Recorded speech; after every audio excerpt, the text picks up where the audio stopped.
La charla que vamos a realizar hoy en el curso Diálogos de Ciencia, Política y Sociedad. El tema de la charla es Zonas de Sacrificio, Ciencia y Conocimiento frente a la desigualdad socioambiental en Chile. Hoy tenemos una invitada que es Eugenia Galló.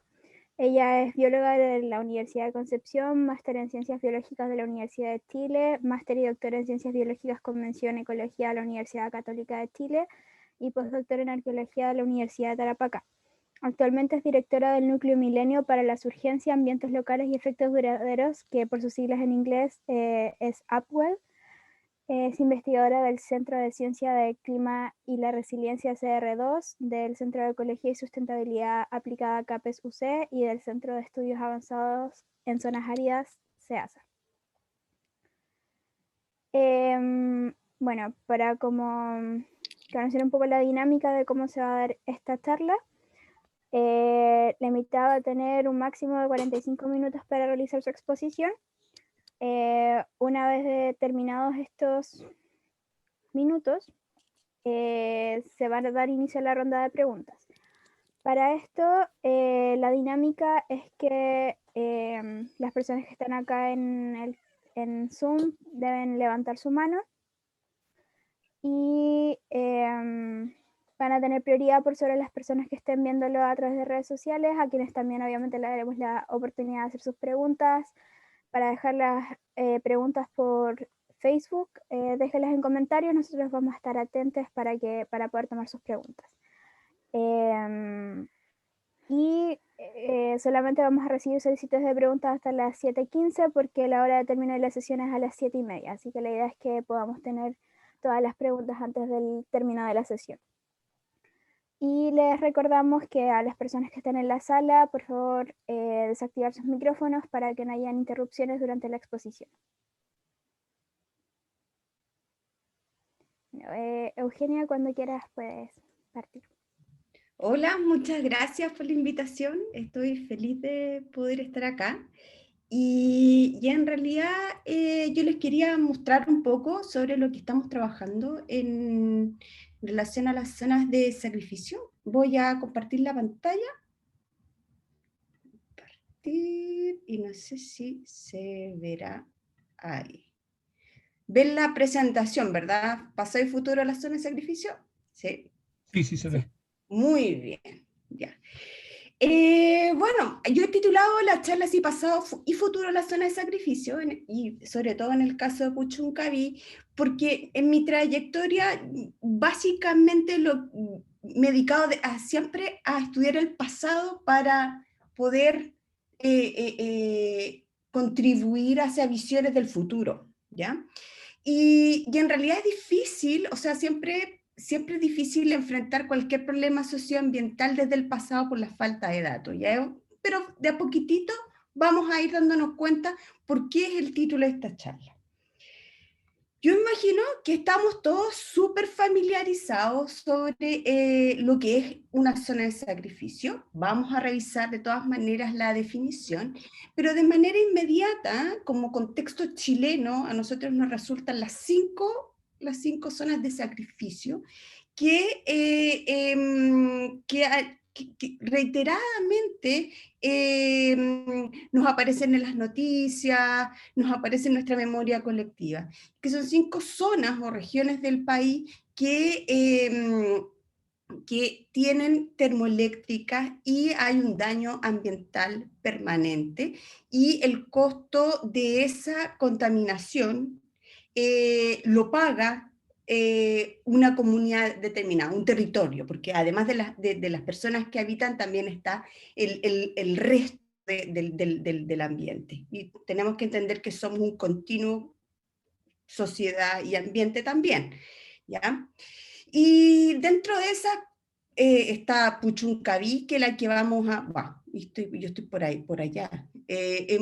Vamos a ver Puchuncaví como un ejemplo desde el pasado. Pero en realidad lo que a mí me gustaría es invitarlos a reflexionar en torno a un par de preguntas, ¿ya? Como por ejemplo, ¿cómo se originan las zonas de sacrificio? Uno podría decir, obviamente, como están dados por la industrialización, por las industrias, sí, es verdad, pero ¿cómo? ¿Cómo es el proceso? ¿Así como que emerge de un día para otro? ¿O qué cosas intervienen? ¿Cuándo uno puede decir que existe una zona de sacrificio?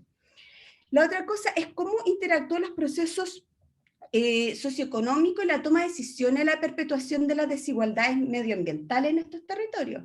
Porque ya dijimos que en realidad el costo de esta contaminación desmedida que se da en las zonas de sacrificio recae no en todo el mundo, sino que en poblaciones o comunidades muy específicas. La otra cosa es cómo evolucionan los peligros, porque tenemos que entender finalmente que las zonas de sacrificio son zonas de mucho peligro o de conflictos de riesgos socioambientales y que están mediados en zonas socialmente dispares, sesgadas y asociadas a las crecientes actividades antropogénicas, sobre todo las actividades industriales. ¿Y qué retos enfrenta la gobernanza de las zonas de sacrificio? Entendiendo que hay un Estado, hay organizaciones sociales, está la comunidad en general, que enfrenta esto, maneja esto de alguna manera. Por eso nosotros le llamamos la gobernanza de la zona de sacrificio. Pero recuerden que la primera diapositiva nosotros mostramos 5 grandes zonas de sacrificio, y en este sentido quisiera llevarlos a reflexionar de que en Chile las zonas de sacrificio se han definido sobre la base de los efectos que tienen las termoeléctricas sobre las comunidades. Eso, si uno mira este mapa de los conflictos socioambientales en Chile, es una fracción de lo que uno podría llamar zonas de sacrificio, ¿ya? O sea, tenemos que entender que las zonas de sacrificio son territorios dañados por actividad industrial que deja mucha contaminación y obviamente que exacerban las inequidades, la injusticia ambiental. Y en este sentido nosotros no podemos decir que zona de sacrificio es un fenómeno únicamente de Chile, sino que es un fenómeno mundial, ¿ya? Y en realidad hay mapeos incluso de que las zonas de sacrificio han emergido a nivel global desde la década de 1950. Y ahí les voy a contar un poquitito, como paréntesis, la historia del término de zona de sacrificio. Entonces, más o menos se inicia en el año 1950, cuando después del proyecto Trinidad, de los ensayos nucleares, empezaron a existir comunidades literalmente encerradas, porque zona de sacrificio en inglés muchas veces se sinonimiza con fence line communities, o sea, son comunidades enrejadas. Entonces empiezan a ver estos ensayos nucleares y cierran las comunidades, ¿ya? Y esto hace, porque claro, están muy cargadas de contaminación. Entonces ahí empieza a emerger estos territorios, y obviamente estos ensayos nucleares no se hacían en cualquier lado, se hacían donde en realidad existían comunidades muy pobres o comunidades negras en Estados Unidos, ¿ya? Y de ahí es que siempre el costo recae en minorías, ¿ya? Pueden ser pobres, comunidades pobres, que es el ámbito clasista, o etnias. O sea, por ejemplo, en Estados Unidos recae mucho sobre la población afroamericana y sobre la población latina. Y todo esto está ligado a que la perpetuación de esta injusticia ambiental está súper ligada a decisiones que aumentan las tasas de consumo y producción, ¿ya? O sea, zona de sacrificio siempre conlleva políticas socioeconómicas para producir más y consumir más, ¿ya? Y, por supuesto, no siempre se beneficia de manera positiva la población o la comunidad donde se realiza la actividad industrial, sino que es en otro lado. Pensemos, ejemplo de Santiago, ¿están las industrias puestas en Las Condes?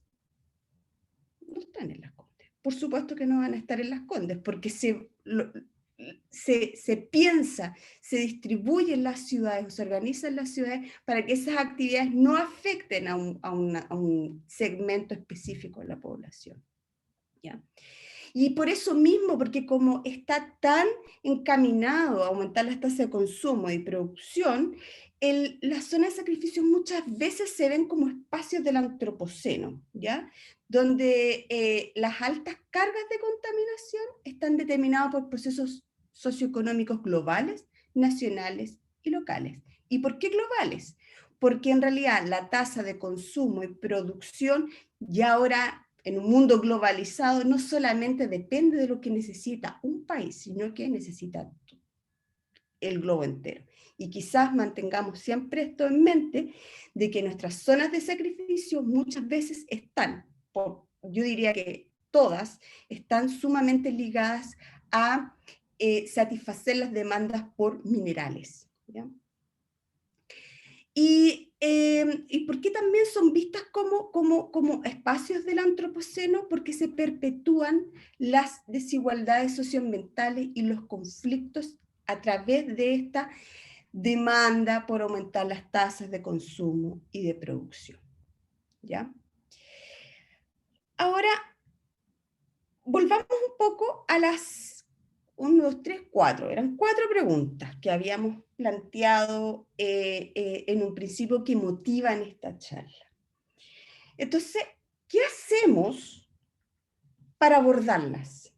Cuando uno se da cuenta que en Chile y en el resto del mundo, la cantidad o la disponibilidad de datos para poder, por ejemplo, decir, ok, ¿cómo evoluciona una zona de sacrificio en cuanto a la carga de contaminación que tiene y de inequidad? No hay datos, ¿ya? Básicamente uno podría decir, es prácticamente inabordable.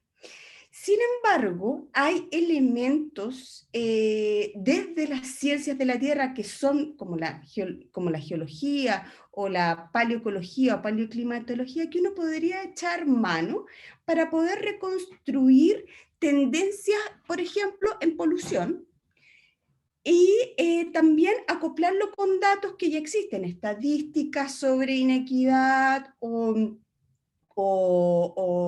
de producción, que obviamente siempre hay datos de producción porque es una bandera de lucha de los economistas. Entonces lo que nosotros hicimos para abordar esto fue echar mano a estos registros, ¿ya? Paleoambientales que se llaman. Acá hay varios ejemplos de registros paleoambientales, los cuales son capaces de acumular secuencialmente algunos contaminantes, prácticamente todos, pero...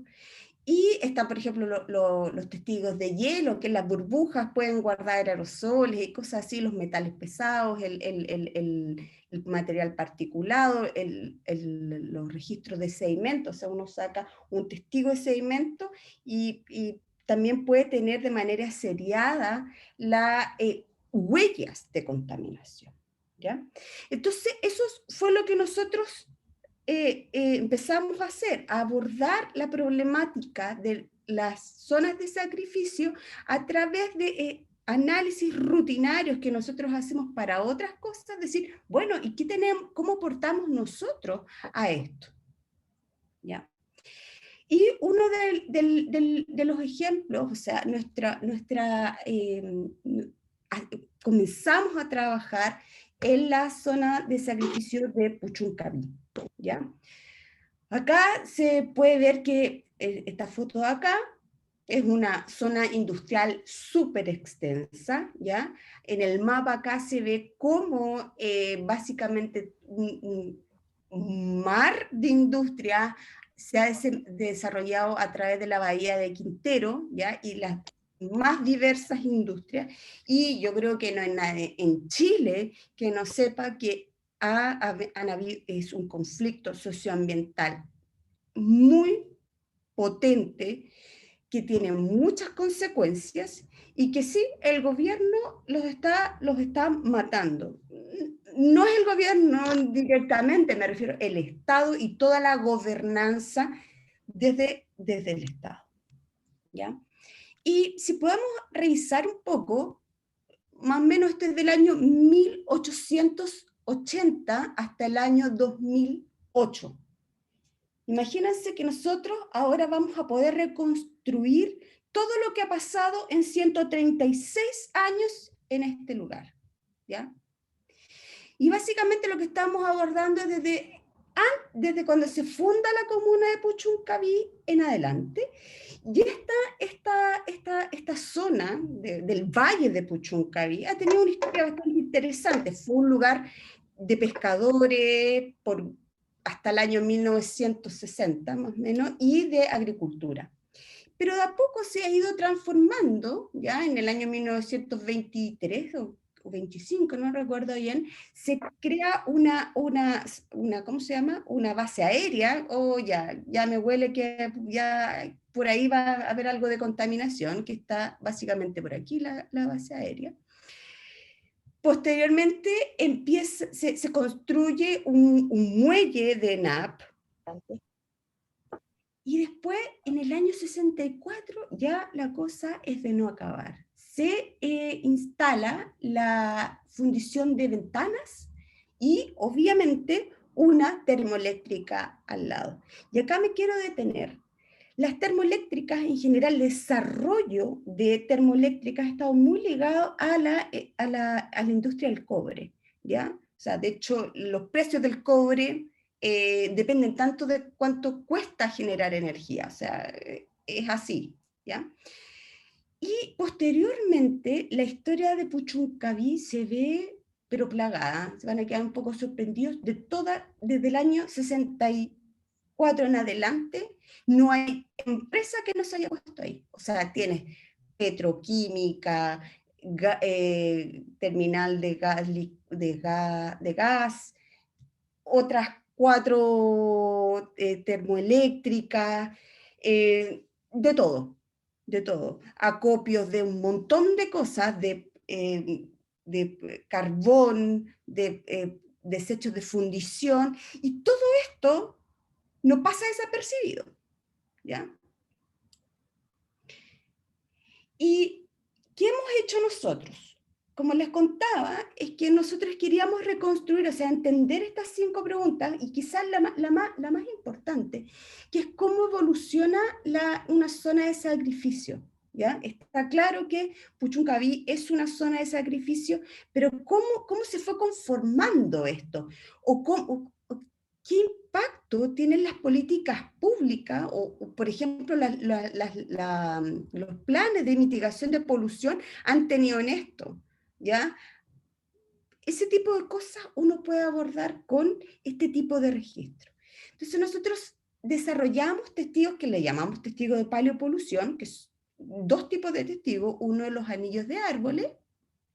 Entonces, los árboles pueden acumular la polución que había en un determinado año en un anillo, ¿ya? Entonces, si uno puede hacer análisis seriados de esto, entonces, por ejemplo, desde el pasado hasta el presente. Y la otra cosa es los sedimentos de humedales, ¿ya?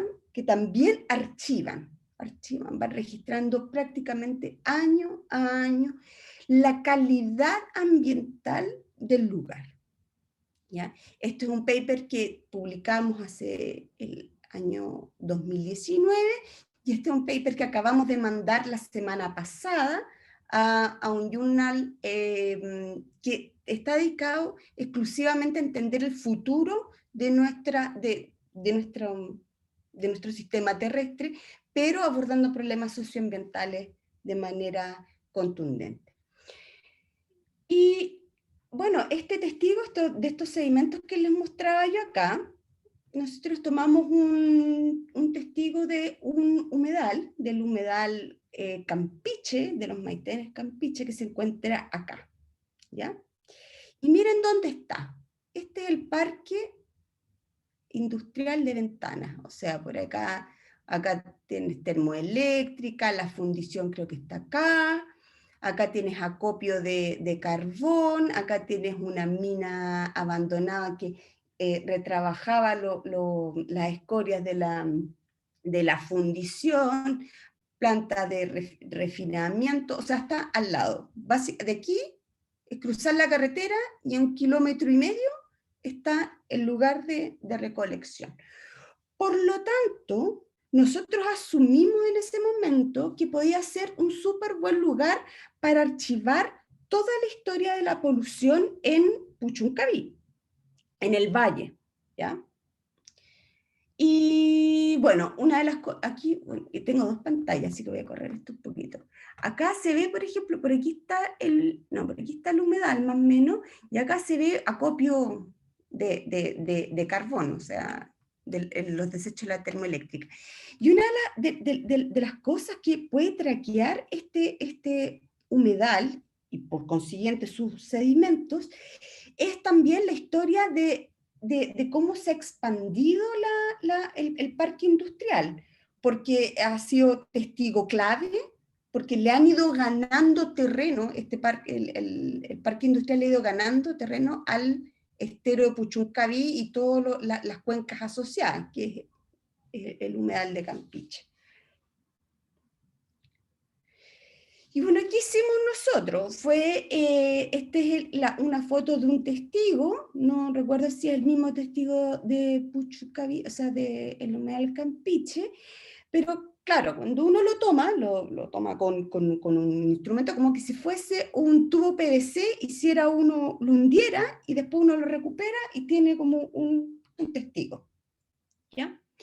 Entonces los sedimentos de arriba son los actuales y los sedimentos de más abajo son los sedimentos que se acumularon tiempo atrás.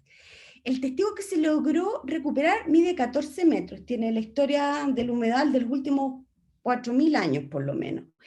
Pero nosotros nos concentramos en los últimos 35 centímetros, de aquí hasta más o menos por aquí, y si uno empieza a tomar muestras cada 1 centímetro, ¿ya? Uno obtiene sedimento y después uno lo mete en una maquinita y te da las concentraciones de distintos elementos traza. ¿Y qué significa que sean elementos traza?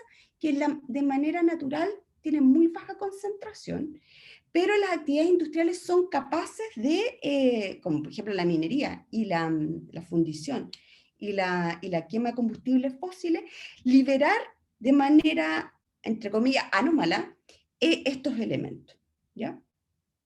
Y una de las cosas importantes de estos elementos traza, es que una vez que se liberan, se acumulan en los sedimentos o en la biota o en el organismo, no se degradan de manera natural, o sea, quedan persistentes, ¿ya? O sea, no hay cómo removerlo, ¿ya? Entonces son como riesgos que quedan ahí dando vuelta. Entonces acá es un ejemplo, lo que está acá al ladito, solamente para reforzar de cómo, por ejemplo, este es el caso del plomo, de cómo se ve cuando uno va sacando de este segmento del testigo, hay una medición de plomo y te dice ya en el año, a los, no sé, 37 centímetros la concentración era, no sé, ni veo ya la concentración, pero ahora ha sido como 0,5 partes por millón o partes, no, ni sé. Y uno puede ir reconstruyendo de esa manera hasta el presente, ¿ya? 2020. Este testigo termina en el año 2008. O sea, es del año 1882 hasta el año 2008. Reconstruye toda esa historia de concentraciones de elementos traza. Ahora, una de nuestras hipótesis principales, me adelanté un poco, es que todos estos elementos son, si hay una anomalía, están asociados a actividad industrial, ya sea la termoeléctrica como la fundición, pero también las otras 30 y tantas empresas que existen, ¿ya? Todas contaminan de esa forma. Y una forma de verificarlo, no tomar en cuenta estas flechas porque son de otras características del sedimento, fue hacer un análisis de componentes principales, algo sumamente sencillo.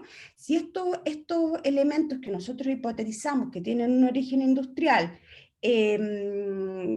tienen una misma fuente, se van a agrupar. Y bueno, como anillo al dedo, se agruparon y confirma nuestra hipótesis que tienen un origen en las fuentes de contaminación tanto estacionarias como una fundición, una termoeléctrica y difusa, también los vehículos. Hay cosas que no se explican solamente por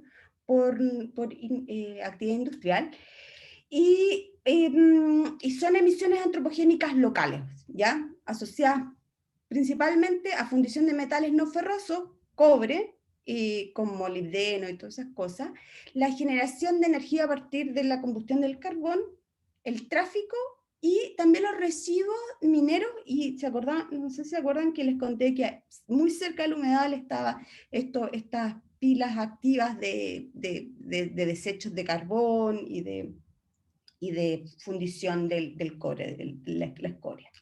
Entonces, todo se explica de esa manera.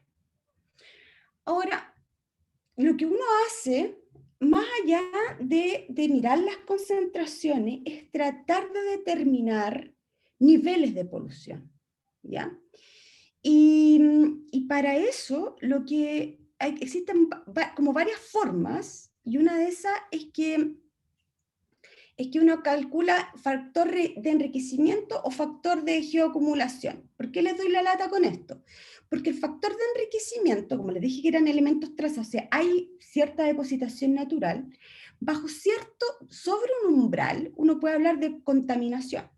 Y bajo un valor menor a uno dice, bueno, ya esto se explica por actividad natural. Bueno, pero la cosa es que más allá de los valores netos de esto, los valores absolutos, uno lo que ve es que a partir, o sea, desde el año 1967, ¿ya? Todos, salvo algunos, ¿ya? Todos los elementos traza comienzan a incrementar sus niveles, ¿ya? Y por lo tanto, a partir de ese momento que ocurre básicamente 3 años después de que empieza a funcionar la termoeléctrica y la fundición, empieza a ocurrir contaminación que se considera desde moderada a altamente. O sea, en el año, por ejemplo, 2008, se alcanza un factor de enriquecimiento cercano a 15. Eso es altamente contaminado o extremadamente contaminado, ¿ya? Entonces, por lo tanto, nosotros vamos viendo que las cargas antropogénicas de estos metales traza comienzan a incrementar sostenidamente, ¿ya? Y desde el año 1997 este crecimiento se hace sumamente acelerado, ¿ya? Y no es cualquier momento el año 1997. ¿Por qué? Porque es la década en que la inversión minera en Chile y la inversión en generación de energía comienza a incrementarse por intereses económicos tanto nacionales como globales, ¿ya? Ahora hay una cosa súper interesante, eso sí, que a partir más o menos del año 2001, una cosa así, porque es variable entre distintos elementos, se ve así como una caída, ¿ya? De algunos elementos, ¿ya? Y probablemente esto lo que nos está diciendo es que las políticas de control o los instrumentos de control de polución que han sido sumamente específicos en otros elementos, no en estos elementos traza, han tenido cierta repercusión, ¿ya? Pero como estas políticas instrumentos de control de evolución fueron promulgados en el año 1991, nosotros vemos con seguridad que es una respuesta muy retardada a estas políticas. ¿Y qué implica eso? Implica que no estamos generando generando instrumentos correctos para poder controlar la polución y que básicamente, y lo vamos a ver más adelante, se asocia al principio de gradualidad que tiene las políticas para descontaminar, o sea, hágalo todo lentamente a la empresa para que la inversión de la contaminación, para reducir la contaminación, no afecte tanto el capital. Y la otra cosa que también afecta mucho a esto es que es incremental, es decir, vamos generando instrumentos de a poquitito, vamos a ir parchando, ¿ya? Y esto claramente sí se ve en el registro y es consistente con los relatos de las comunidades, porque vamos a ver más adelante que hay quienes dicen que las políticas sí han tenido éxito. Eh, sí, pero no, ¿ya? Pero una cosa es lo que pasa con los elementos, ya así de a uno ahí al plomo, concentrémonos en el plomo, ya así le pasa esto, sube, después baja un poquitito, se introduce, por ejemplo, por acá en el 98 más o menos, se empieza a incrementar, o sea, se introduce la benzina sin plomo, igual baja, claro, uno puede decir que pasan cosas, pero ¿cómo percibe la comunidad o cómo afecta? No, porque no es una cosa de percepción me doy la idea de que existe polución, pero ¿cómo me afecta en mi calidad de vida? O cómo afecta al ecosistema en general en su calidad, no pasa netamente por un solo elemento. Y en ese sentido, nosotros decidimos mejor, en vez de centrarnos en cada elemento, en calcular un índice de polución, ¿ya? Que concatena las tendencias de todos estos elementos que vemos que van subiendo, que van subiendo y que van subiendo. Bueno, ¿y aquí qué vemos? Vemos básicamente que aquí en el año 64, ¿ya? Empieza a quebrarse la tendencia, pero antes de eso, el valor 1, ¿ya? Marca un umbral, igual que les explicaba adelante. Sobre 1, alta polución, y bajo 1, entre 0,5, leve, ¿ya? Sobre uno dice ya definitivamente es polución antrópica, industrial, ¿ya? O urbana, ¿ya? Y cuando nosotros le aplicamos unos análisis de cambios de estado, nosotros vemos dos cosas importantes. Que en el año 78, ¿ya? Se marca un cambio en el estado de la polución, entonces existe la primera fase, ¿ya? Que involucra los como 10 primeros años de actividad industrial en Puchuncaví, más toda la parte histórica. Después, una fase de incremento acelerado de polución entre el año 1978 al año 2001, y posteriormente, del 2001 hasta el 2008 más o menos, que es una fase también de incremento, pero no es tan acelerada, ¿ya? ¿Y qué vemos cuando nosotros empezamos a hacer un relato? O sea, ¿qué significa esto de que existan tres fases, tres cosas? ¿Cómo se relaciona con la actividad? ¿Realmente tiene alguna relación con la evolución de cómo se genera una zona de sacrificio? Y nosotros vemos perfectamente que el cambio que debería estar acá, porque aquí cambia la tendencia, pero la estadística no funcionó como nosotros esperábamos, pero se ve que desde el año más o menos 64, que desde el 67 en adelante, básicamente, los índices de polución siguen muy de cerca la dinámica de crecimiento y expansión y diversificación de actividades que se han realizado en el Valle Puchuncaví, específicamente en el Parque Industrial Ventanas. Y de hecho nosotros, esta es una curvita que nosotros calculamos a través de de análisis de fotografías satelitales, cómo ha cambiado el área del parque industrial, cómo se ha expandido, y también vemos que hay una, claro, obviamente no es un match 1 a 1, porque son fotos cada 10 años, cada 5 años, pero sí se ve esta tendencia a acoplar.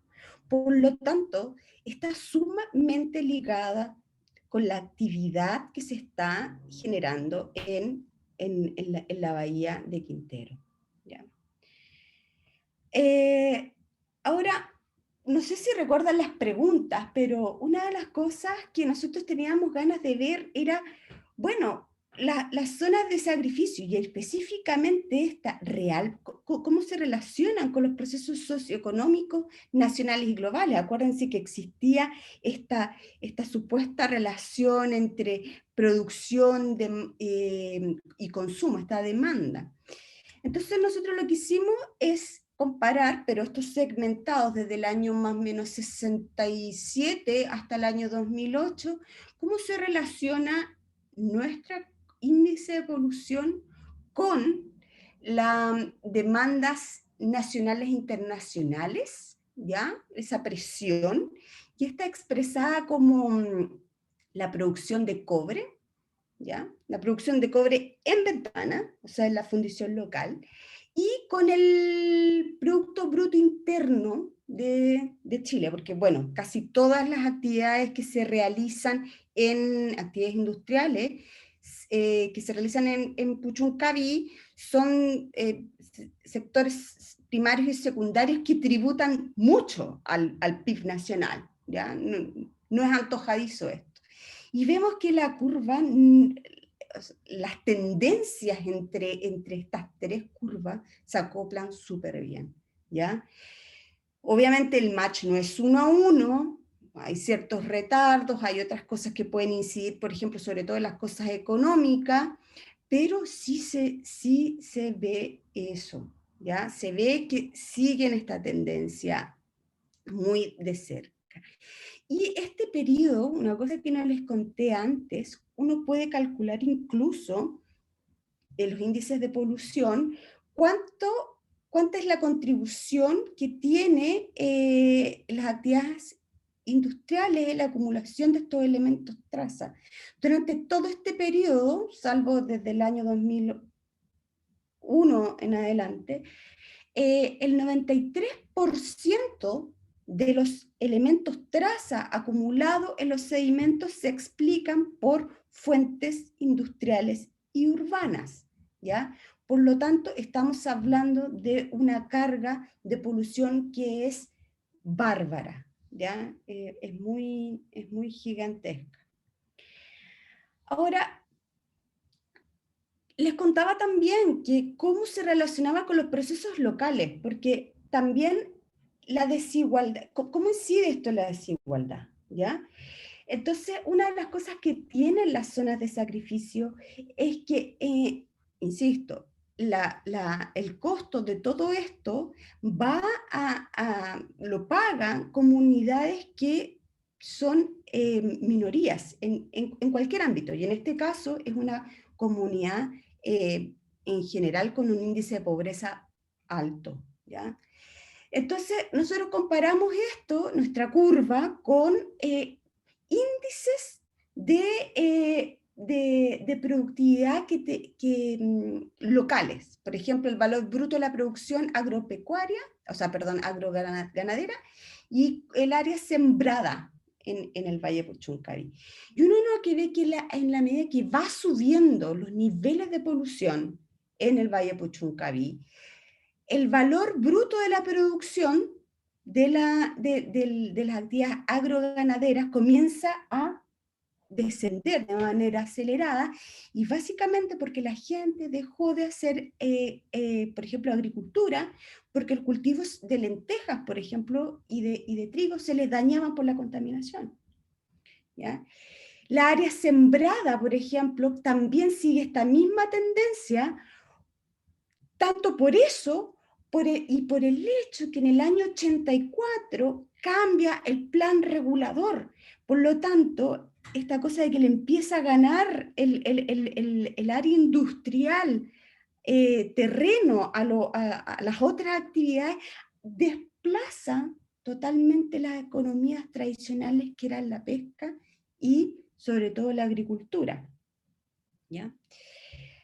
Y aquí nos pusimos un poco arriesgados, pero fue por una cosa como para dar cuenta de algo que los tomadores de decisiones que no viven en las zonas de sacrificio les cuesta entender y empatizar, ¿ya?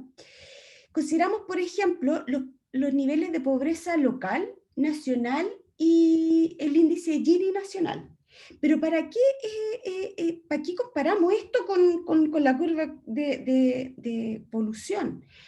Porque nos permite aproximarnos a la relación entre el progreso para otros, que el progreso nacional, estamos produciendo mucho cobre, etcétera, etcétera, tenemos tanta capacidad instalada de producción de energía, pero a costa del sacrificio de otros, ¿ya? Que en este caso sería de la población del Valle Puchuncaví. Y este costo sería tanto en términos de calidad de vida, de ingresos y de oportunidades, ¿ya? Y en realidad estos índices de pobreza tienen bastantes problemas en términos de cálculo, pero básicamente miden eso, ¿eh? No solamente de ingresos, sino que también de oportunidades y niveles de educación, etc. Y bueno, y nosotros lo que vemos, básicamente, claro, uno dice, claro, en la medida que va aumentando los niveles de índice de polución, nosotros vemos que, asociado a esta cosa de progreso, vemos que el índice Gini a nivel nacional decae también los niveles de pobreza a nivel nacional y también a nivel local. Pero acá es un poco engañoso, ¿ya? Los niveles de pobreza nacional, local, no necesariamente están cayendo porque se está repartiendo todas las oportunidades, los ingresos y la calidad de vida a lo local, sino que también hay un factor ahí que está detrás, que es a partir del año 1992 más o menos, se empiezan a generar políticas un poco más progresistas, ¿ya? En términos para combatir la inequidad. Entonces es medio falso, es falso que en realidad haya disminuido por una cosa de la ventaja de tener a la industria al lado. Además, la cantidad de personas que trabajan en el sector industrial local en Puchuncaví es muy baja. La reconversión desde economías tradicionales a economía industrial fue muy baja. Y en el caso que así fue porque la comunidad se reinventó para satisfacer de manera media tangencial otros requerimientos de la industria, por ejemplo, haciendo cocinería, haciendo residenciales para los trabajadores, porque es muy móvil la cosa, ¿ya? Entonces, eso básicamente en relación a lo de los procesos socioeconómicos locales. Y finalmente, una de las cosas yo creo que es lo que más llama la atención y lo que va a emerger nuestras principales recomendaciones al respecto, es que a partir del año 1991 se establecieron distintas políticas o acciones de manejo de la polución en Puchuncaví, que se replican en otros lados, pero son más o menos específicas. Y uno ve que el índice de polución no cambia, pese a que nosotros vimos que en algunos elementos trazas sí cambiaban, ¿ya? Y esto está indicando que las regulaciones han sido sumamente ineficientes para controlar la polución general en el Valle Puchuncaví. Y de hecho, es lo que les decía adelante, de que esto que las políticas sí han funcionado es porque han estado sumamente enfocadas en tecnología, pero para reducir material particulado y dióxido de azufre, ¿ya? Y no los metales o los elementos traza que son altamente tóxicos y son inamovibles del ambiente, ¿ya? Y eso es sumamente importante, porque en realidad las políticas le han dado palos ciegos al problema, ¿ya? Ahora, hay un par de cosas que me gustaría que se llevaran después de ver todo lo gráfico y toda la cosa que de repente podamos discutir, ¿ya? La carga de contaminación en Puchuncaví ha ido en incremento durante los últimos 56 años, y son datos duros y que no se tenían de conocimiento de manera anterior. Los registros llegaban hasta el año 93, 1993. Acá nosotros tenemos desde el año 67 en adelante que vemos que la polución ha ido en aumento. No ha habido ninguna baja en la carga de polución. Tiene una expansión acelerada y que está sumamente relacionada con la diversificación y la expansión del complejo industrial. Eso es lo que les decía, que hay una aparente y súper engañosa reducción de los niveles de pobreza local en las últimas décadas, y este camino a la igualdad social, que las mismas comunidades lo reconocen, es marginal, ¿ya? Porque la carga de polución ha ido incrementando. La contaminación es un riesgo que se ha convertido sumamente patente, que está amplificando la injusticia ambiental en el Valle de Puchuncaví, y lo peor es que en realidad la comunidad está expuesta a los efectos aditivos y sinérgicos, ¿ya? De contaminantes regulados como el material particulado, el dióxido de azufre, pero también de los emergentes. Los emergentes son los que no están regulados por estas normas, como en el caso que les estoy presentando de los elementos traza, no están regulados, y estamos viendo que están generando una bomba de tiempo en Puchuncaví, y quizás en otras zonas de sacrificio, por seguro. La carga de metales altamente tóxicos tras la aplicación de medidas de control está muy lejos de acercarse a los niveles naturales basales que se reconstruyen para el periodo anterior al año 1960. ¿Ya? O sea, uno podría esperar, de una política pública o de una acción de control de contaminaciones que se acerque en algo a los niveles que tenía antes, medianamente, pero acá se ve que se aleja totalmente, no, van en dirección opuesta. La formulación de políticas y estructuras de gobernanza y gestión en la zona de sacrificio no deben basarse en la introducción incremental de tecnologías menos contaminantes, como filtros para controlar material particulado, o plantas de tratamiento de dióxido de azufre, etc. No, tienen que diseñar estrategias de mitigación y adaptación. Y eso es lo más preocupante, porque necesitamos acciones de restauración, ¿ya? Porque y esto no quiero que suene desalentador, al contrario, sino que la transición justa a la seguridad del ecosistema y de las comunidades en la zona de sacrificio, me atrevería a decir, no está garantizada solamente con cerrar las termoeléctricas o la fundición. En este caso, como en el caso de los metales pesados, cerramos todas las fuentes, pero la polución va a quedar ahí. No se va a degradar. Y si hay cambios, por ejemplo, los regímenes de aluviones o por ejemplo, deslizamientos por otras causas, terremotos, se llega a remover algo gigante que se haya acumulado ahí, incrementa aún más el riesgo. Entonces nosotros, además de la batalla de cerrar las fuentes, hay que luchar también por restaurar. Y eso, gracias. Y creo que me pasé en un minuto. Estamos bien en la hora. Muchas gracias, Eugenia, por tu presentación muy, muy completa, desde todos los puntos de vista posibles. Así que ahora vamos a dar paso a los estudiantes para que hagan sus preguntas. Tenemos media hora para que puedan hacer todas las preguntas que tengan. Hola, ¿se escucha? Maximiliano. Sí, yo tengo un comentario. No, que me gustó mucho la presentación, me parece muy interesante el tema de la ecología histórica. Y en ese mismo tema, el año pasado con el profesor Hugo Romero hicimos un trabajo en el desierto de Atacama y vimos la relación entre deterioro de calidad de vida y expansión de relaves mineros.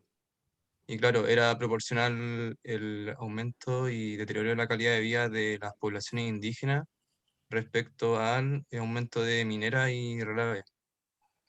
Entonces, claro, es súper potente porque a pesar de que dejen de funcionar las mineras, va a quedar sí o sí vestigio del impacto ambiental que hicieron. Sí, y eso es súper preocupante porque finalmente estamos, o sea, no digo que estamos mirando mal. Yo creo que la sociedad civil está súper bien encaminada en eso, sino en qué le exigimos a nuestros legisladores en ese sentido. No solamente basta con cerrar las cosas, cerrarlas bien, y después restaurar, porque a la larga nos va a explotar esto en la cara. O sea, sí. Y la otra cosa que es súper importante lo que dijiste tú, que en realidad hay otras zonas de sacrificio que también nosotros no la estamos viendo, que son las comunidades indígenas en el norte. Y esas van a, por ejemplo, con la explotación del litio, se van a convertir de frentón aún más en zonas de sacrificio.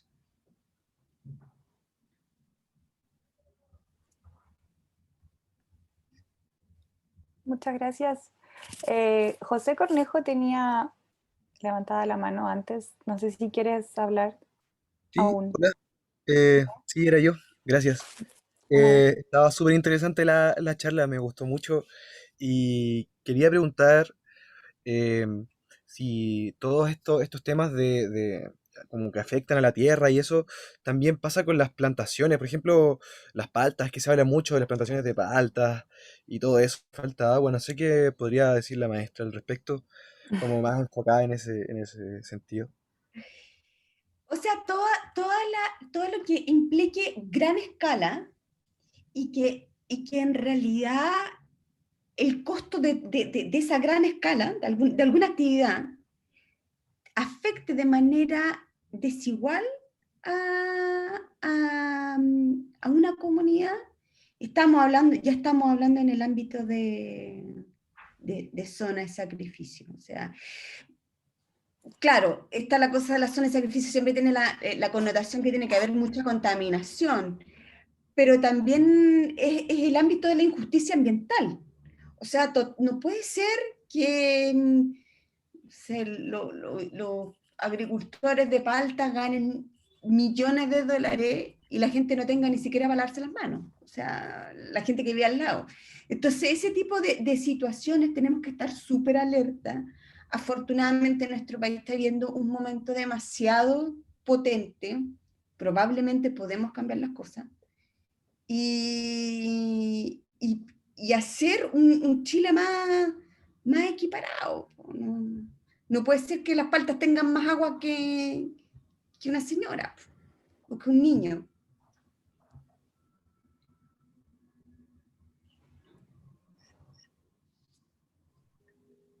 Eugenia, ¿tenemos eso, José? ¿Algún comentario? Y muchas gracias, muchas gracias. Okay. Tenemos una pregunta en Facebook, la voy a leer, es un poco larga. Dice, excelente presentación, felicitaciones. Mi pregunta va dirigida a Eugenia Gallo con respecto al contexto político-social actual. Con respecto a las recientes elecciones, tanto de gobernadores como constituyentes, que marcaron una clara ruptura en paradigma político conocido, el nuevo gobernador de Valparaíso, Rodrigo Mundaca, y la de muchos o muchas constituyentes cercanos a la lucha socioambiental, se podría contemplar un futuro cambio en la praxis de políticas ambientales adecuadas, por lo que, ¿cómo cree que va a afectar el escenario ambiental y social de la región este nuevo proceso? Mundaka, aún no termina. Mundaka, Mundaka es un acérrimo luchador ambiental que por mucho tiempo no tuvo las herramientas y el acceso para desempeñar y llevar a cabo buenas prácticas de políticas ambientales debido a su posición, pero hoy eso cambió. ¿Cómo ve el futuro de la zona de sacrificio de la región y quizás las demás tras lo acontecido, considerando también a los y las constituyentes proambientales electos? Muchas gracias y saludos. Mira, ¿sabes qué? Es una súper buena oportunidad y básicamente lo dije en la respuesta anterior. Ustedes saben que la zona de sacrificio, si uno habla, no se puede reconocer en la Constitución, ¿cachai? Porque es inconstitucional, porque la Constitución garantiza un ambiente limpio, etcétera. Entonces, yo creo que la oportunidad que ahora tenemos es reconocer estos territorios y poder hacer cambios al respecto, ¿ya? Que se reconozca con prácticas específicas, acciones específicas, ¿ya? Y yo creo que se puede hacer a escala tanto local, como por ejemplo en el caso de Buchuncaví, pero también a escalas más amplias. Pero todos sin olvidar que hay cosas que son región específica. No podemos volver a cometer los mismos errores de amoldar las mismas acciones de control de contaminación igual para todos. O sea, todas las termoeléctricas tienen las mismas normas, siendo que tienen condiciones atmosféricas distintas, capacidades de producción distintas. No, tenemos que también enfocarnos en eso, en saber que hay cosas que no son generales y hay otras que sí.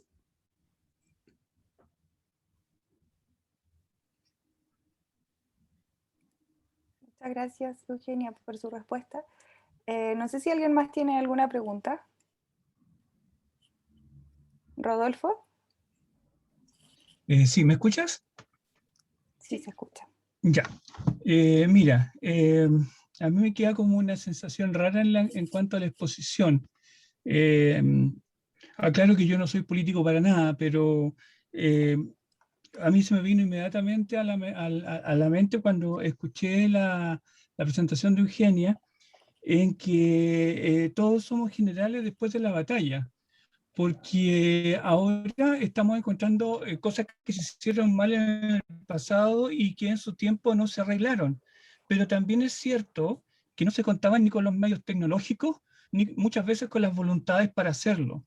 Ahora las cosas han cambiado y se supone que ya tenemos, entre comillas, un poco más de conciencia en el tema.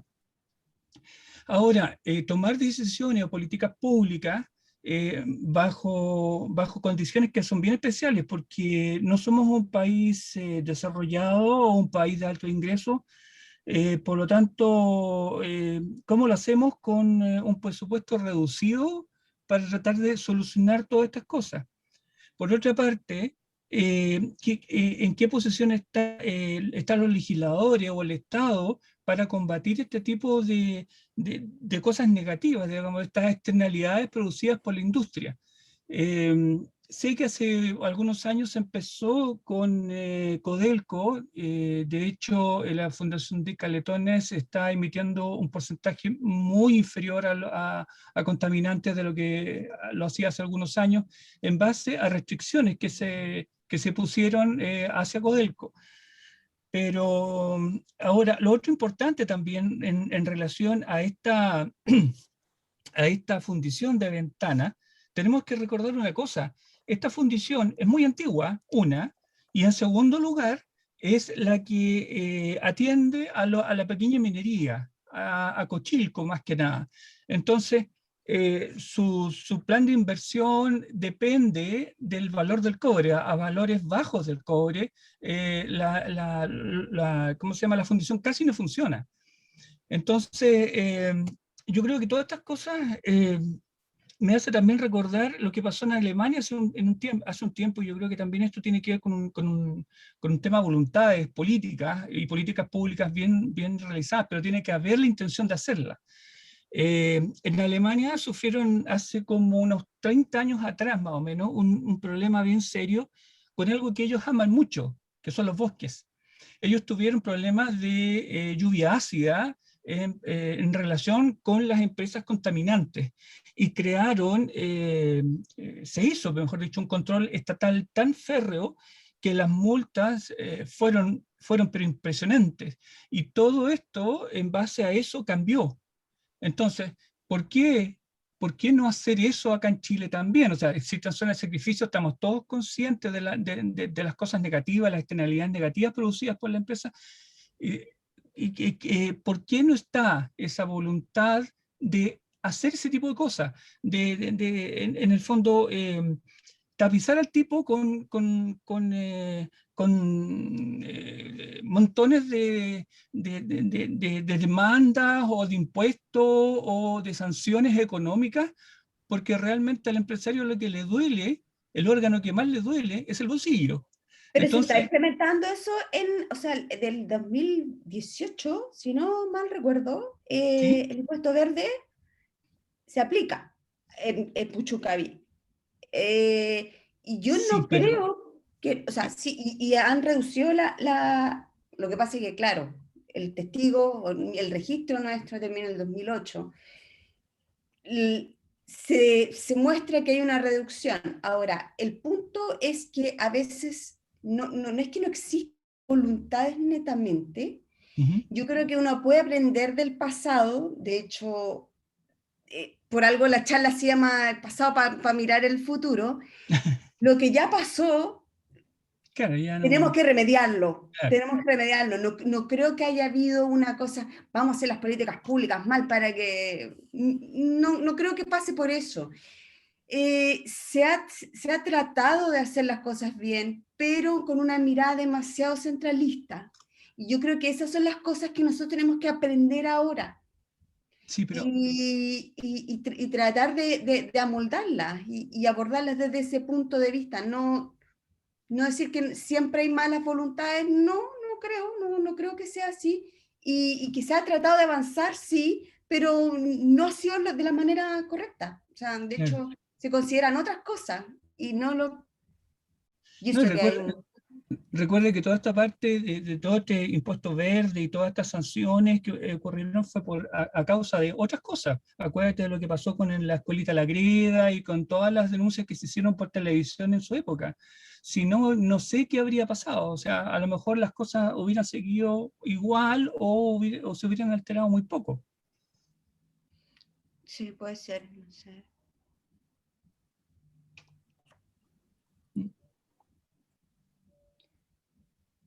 Muchas gracias, Rodolfo, por su comentario y pregunta. Ok. ¿Alguien más quiere hacer alguna pregunta a Eugenia?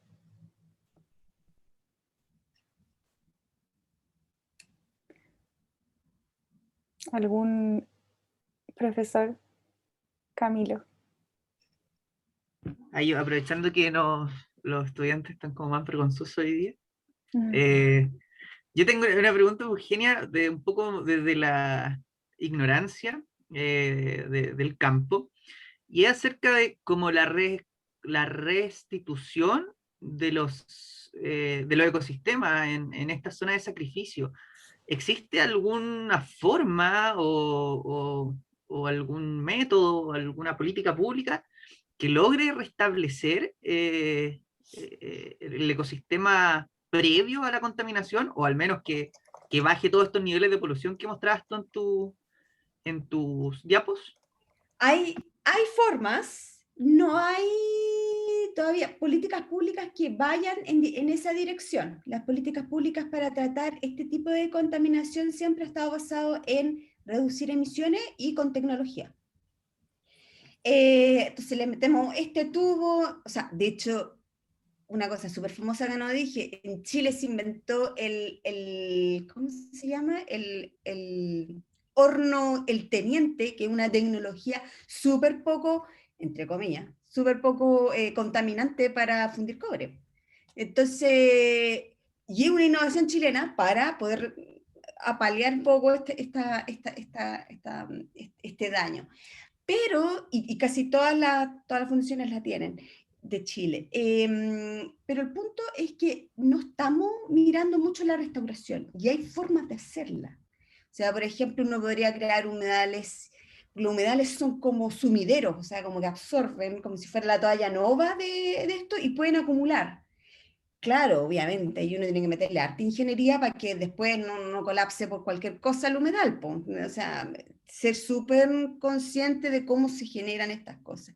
Y uno podría ir haciéndolo, también infraestructura verde, o sea, plantar, todas las cosas que no se están haciendo, básicamente. Esas son cosas como para ir remediando. O sea, no va a desaparecer por completo con plantar. La cosa es que va a quedar acumulado en otra cosa.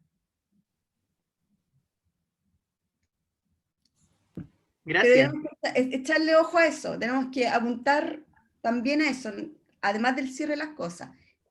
Vamos para allá. Yo igual tengo una pregunta.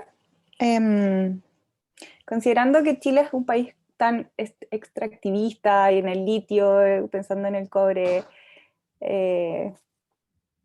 ¿cuál cree usted que es el panorama que se viene? ¿Realmente van a haber cambios con todo lo que ya se sabe? El punto es, con Chile casi como que yo estoy medio sorprendida y hay cosas que yo 2 años atrás pensé que nunca iban a pasar. No sé si le podemos, como dicen los mexicanos, bajarle 2 rayitas al extractivismo y con eso probablemente estaríamos avanzando harto. El problema es que Chile es un país OSD y estamos como, aunque ya está bien, no somos Alemania, no somos Holanda, pero estamos en una cosa así como de la alta sociedad de los países ricos. Entonces, no sé si van a haber las voluntades realmente para bajarle esas 2 rayitas al extractivismo, porque no son, o si va a haber una reconversión del modelo.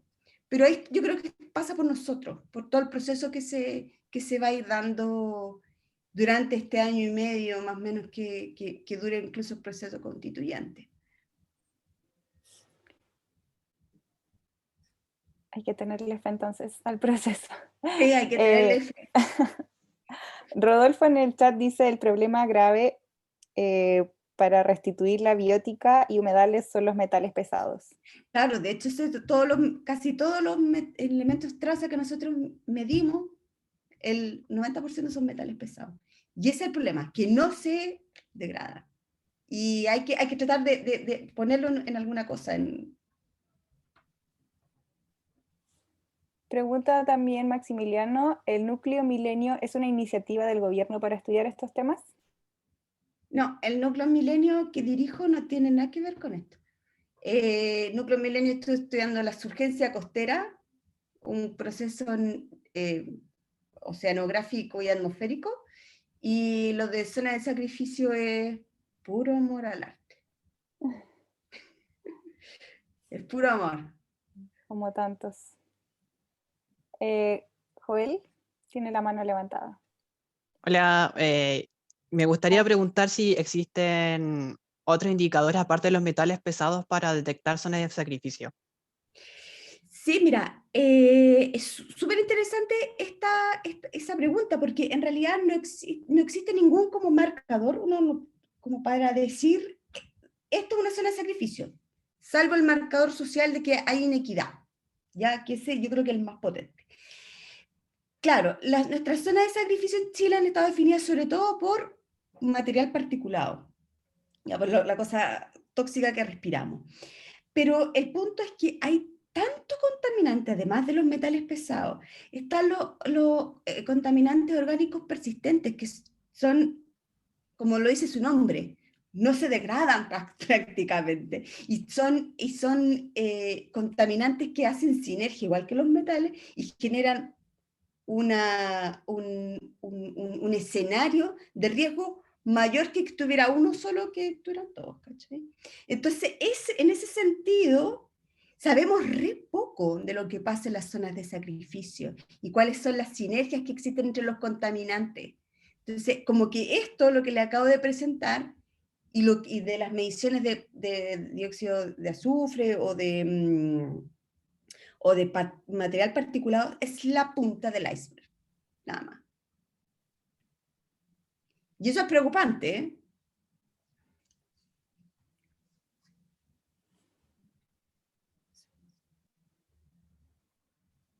¿Alguna otra consulta? Nicolás. Sí, yo tenía la duda, o sea, yo tenía con la percepción de que los elementos traza metálicos en sí se depositan en el suelo y estos no se lavan hasta, pueden llegar a pasar miles de años que no se lavan. Entonces tenía la duda de si hay algún método de fitorremediación que quizás pueda solucionar este problema a corto plazo, o quizás no solucionarlo, sino como controlarlo. Sí, hay métodos. De hecho, en KPUC hay gente trabajando en bioremediación, porque también se puede hacer con bacterias y cosas así. Y sí, hay distintos mecanismos que se pueden aplicar para alivianar esta carga. Que yo creo que más bien tenemos que hablar de carga más que de polución, porque es una mochila pesadísima y que ojalá se pudiera liberar y poniéndola en distintos compartimentos que se nos hagan más fácil de manejar. Pero sí hay. Y afortunadamente hay colegas que están trabajando en eso. Sí, es verdad. Josefina escribió en el chat, dice, ¿qué se sabe sobre la capacidad de adaptación de los ecosistemas a estos niveles de contaminantes? A veces los ecosistemas aprenden a soportar. La adaptación igual es una función.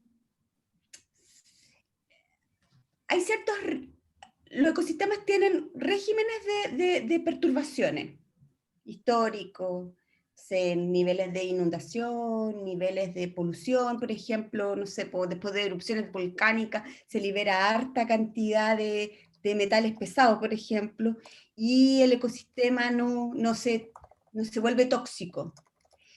Sin embargo, aquí estamos hablando de una cosa que es básicamente sobrenatural. ¿Sí? Muy difícilmente un ecosistema se puede adaptar a estos niveles.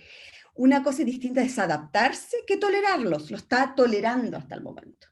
Y estamos a punto probablemente llegar al nivel en que ya la cosa colapse. O sea, de hecho la vegetación se muere. Los cultivos se mueren. Hay fotos de árboles todos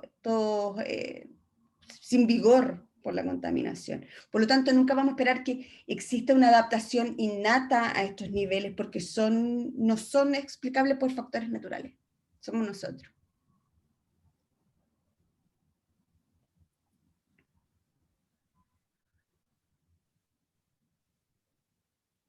Muchas gracias, Eugenia.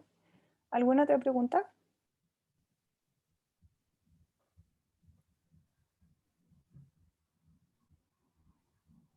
Parece que no. Igual yo tengo otra duda. Pensando en ese experimento que hacen de las trazas, yendo como al efecto que tiene directo sobre las personas, ¿cuál sería? Hablando, no sé, por ejemplo, polución afecta el aire que respiran las personas que viven ahí, pero en general, como el resto de todos los datos que vimos en la presentación, yendo como general, a la práctica. Sí, los metales o los elementos traza, como están siempre asociados se incorporan a través de material particulado, hay mayor incidencia de cáncer en general. La otra cosa es que también hay algunos que son neurotóxicos. Entonces, depende de qué metal hablemos, van a haber distintas consecuencias. Pero cuando, claro, nosotros calculamos este índice, y de hecho no hemos podido cotejar estos datos con los datos de salud, pero uno podría decir es una bomba de tiempo para ¿cómo se llama? Para la población. Pero eso sí, estamos hablando de enfermedades graves. Sí, claro. Rodolfo en el chat comenta, los ecosistemas tienen sus propios tiempos de cambio y pueden ser muy largos. ¿Qué es lo que decías más o menos? Sí, sí, pero tienen distintos regímenes de perturbación, que es así como se le llama en ecología, pero el punto es que cuáles son los factores que inciden. Y este factor no es histórico, no es algo que haya ocurrido de manera recurrente, ha ocurrido en los últimos 56 años. Es como dar vuelta a la corteza terrestre y volcarla sobre un ecosistema. Entonces, por lo tanto, esa perturbación o ese disturbio no está acostumbrado los ecosistemas. No sé si me hago explicar, porque básicamente es eso, es verter todo lo inorgánico que no está naturalmente en superficie, lo tiro para, lo doy vuelta. Entiendo. Bueno, yo creo que ya vamos a ir cerrando. Muchas gracias, Eugenia, por tu presentación y por responder las preguntas.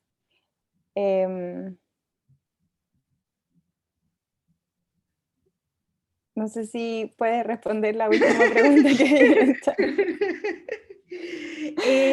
La última. Una de las cosas, no, Josefina, te quedaste abajo. Una de las cosas, parte de esto fue publicado en un informe a la Nación sobre polución del 2 que se entregó el año pasado para tomadores de decisiones. Estamos nosotros esperando tener las revisiones de nuestros evaluadores, porque este paper lo mandamos la semana pasada, para poder publicarlo de manera liberada para todo el mundo.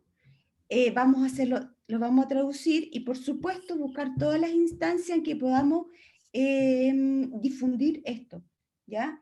O sea, tenemos que pasar por revisión por pares. Es parte de la rigurosidad científica. Y una vez que nosotros pasemos eso, vamos a hacer aún más esfuerzo. Hay cosas ya publicadas en cosas más de acceso abierto, como el informe de las Naciones.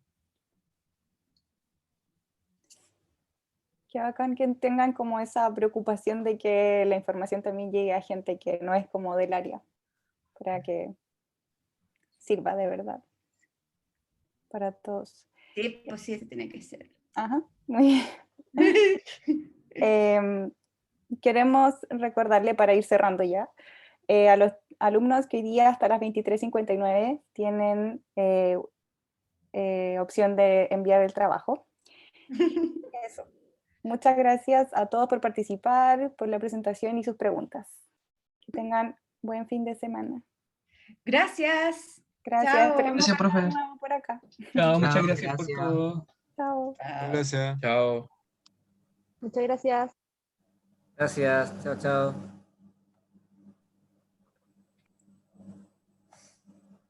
Ahí sí.